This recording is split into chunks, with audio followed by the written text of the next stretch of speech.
Në njësi numër 3 të Tiranës, kryeministri Edi Rama u takua me banorët për të prezantuar projektin e sistemit me kamera inteligjente, duke komentuar gjithashtu mbi atentatin e fundit pranë aeroportit të Rinasit.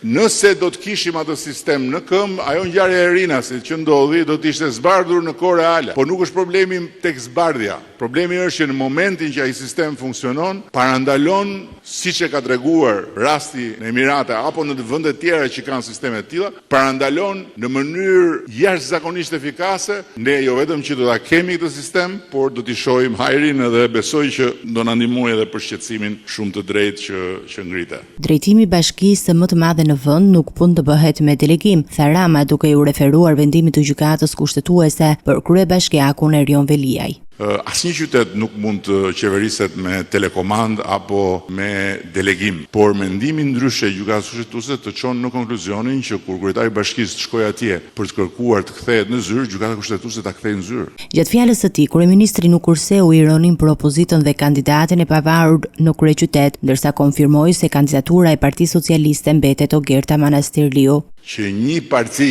një forcë politike që pretendon të jetë alternativa e qeverisë të arratiset nga zgjedhjet dhe të nxjerrë dhe të fshihet mbas disa pseudo të pavarurve dhe madje për kryeqytetin të nxjerrë një aktor që luan rolin e kandidatit pavarur. Rama tha se tatimi për biznesin e vogël do të mbetet zero deri në fund mandatit. Ai foli edhe për paqen fiskale, për të cilën Fondi Monetar Ndërkombëtar foli me rezerva.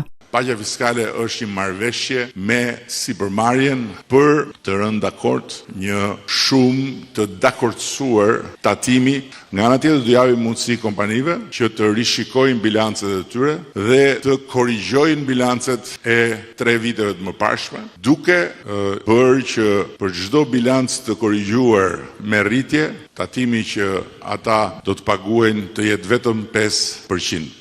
Kryefjala mbetet rritja e pensioneve, tha kryeministri gjatë prezantimit të projekt buxhetit për vitin 2026, duke nënvizuar prioritetet sociale të qeverisë.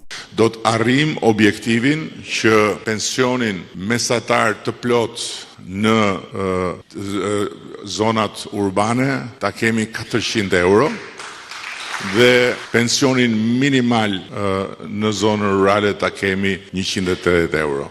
Takimi shërbeu për të dëgjuar shqetësimet e banorëve dhe për të prezantuar strategjitë e sigurisë dhe zhvillimit urban, ndërsa qeveria theksoi angazhim dhe transparencë për përmirësimin e shërbimeve për qytetarët.